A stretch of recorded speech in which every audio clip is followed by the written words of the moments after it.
मुल्क में काम करते हैं, यकीनन उनके पास टेक्निकल एक्सपर्टीज होती हैं, तो वो जो तखमीना लगाते हैं वो बहुत इंपॉर्टेंट होते हैं हमारे लिए। लेकिन हमारे अपने भी इसमें एस्टिमेट्स हैं, और आपको याद होगा कि बिलावल भुट्टो जरदारी साहब ने बाकायदा जो है वो 30 अरब डॉलर की एक तखमीने का उन्होंने बार बार हवाला दिया है कि 30 अरब डॉलर जो है वो पाकिस्तान के लिए बहुत ज़रूरी है हमारी रिकन्स्ट्रक्शन के लिए।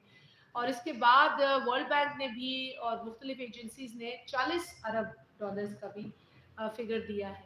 तो 30 अरब हो या 40 अरब डॉलर हो, रकम बड़ी है, और इस बड़ी रकम को इकट्ठा करने के लिए पाकिस्तान अपनी कोशिश तो करेगा, लेकिन हमें दुनिया के दीगर ममालिक का साथ और उनकी कोशिश की जरूरत है। जी एजाज साहब, आप एजाज साहब, जी एजाज साहब, बस ये मशवरा देना कि आप लोग यहाँ से बात में कर लिया करें।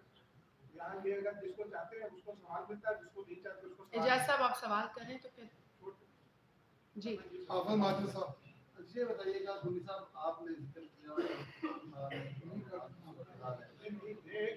दर्दी के खिलाफ जंग है, माजी में कि हुकूमत ने लड़ी थी और उसके साथ वफाकी इदारे भी शामिल थे और मिलकर जैसे दर्दी के खिलाफ जंग लड़ी थी, क्योंकि इस वक्त लग यही रहा है कि तमाम मुद्दा जो है वो सिर्फ हुकूमत पर ही डाला जा रहा है कि दर्दी के खिलाफ जंग नहीं लड़ी।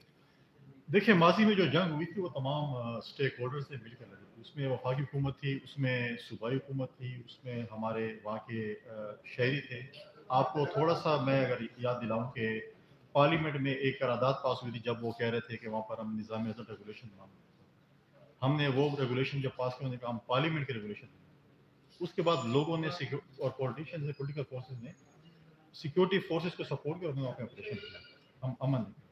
सूबाई हुकूमत के जो है वो हमने उसकी रिक्वेस्ट की।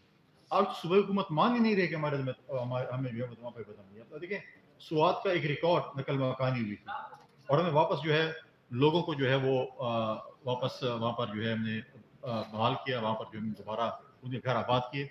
आज तो सूबाई हुकूमत ये मान नहीं रही है कि हमारे हालात ख़राब हैं।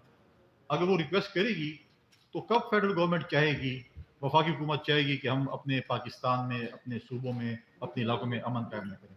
लेकिन ये है कि रिक्वेस्ट तो आए, वो तो मानते नहीं है कि हमारे इलाकों में बदमनी। और दूसरी तरफ वज़ीर आला के अपने घर में लोग जलसे और जुलूस, तारीखी लोग निकले स्वात में अमन के हवाले से। मैं एक बात ऐड करूंगी कि देखिए, बड़ी मेहनत और बड़ी कुर्बानियों के बाद पाकिस्तान में अमन कायम हुआ। शहीद मोहतरमा बेनज़ीर भुट्टो साहिबा जब आई तो उन्होंने ये खुद कहा कि स्वात में पाकिस्तान का झंडा लहराएंगे, और उसके बाद आपने देखा कि कुर्बानियों का एक तवील सिलसिला था।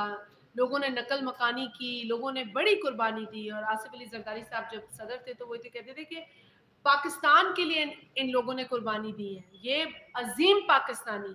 तो उन पाकिस्तानियों की कुर्बानियों का ही थोड़ा सा पास खैबर पख्तूनख्वा की हुकूमत को होना चाहिए। और गिलगित के अंदर भी जो वाकया पेश आया, आपको पता है कि उनके सिटिंग मिनिस्टर जो थे, आई थिंक अबैदुल्ला बेग साहब, उनको पकड़ लिया गया था। वो फॉरेन विजिटर्स को लेकर गए थे। तो ये कोई छोटी बात नहीं है। और फिर कितने घंटे लग गए थे उस मिनिस्टर को खुद को आज़ाद करवाने में उन मिलिटेंट्स से।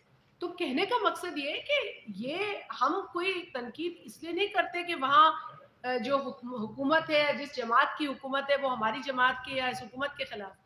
लेकिन ये पाकिस्तान के लिए बहुत बुरी खबर है कि पाकिस्तान का सिटिंग मिनिस्टर जो है वो यरगमाल हो जाए और उसके बाद उसको छुड़वाने के लिए कोशिशें करनी पड़े।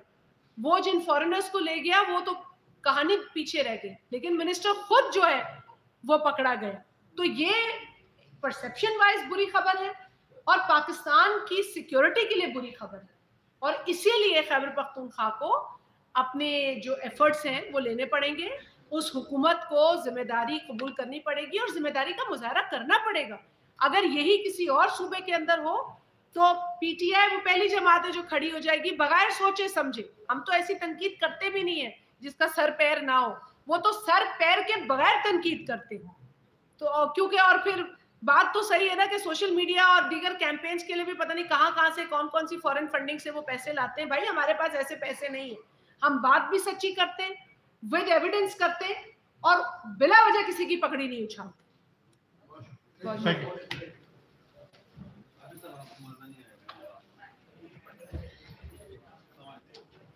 बहुत पहले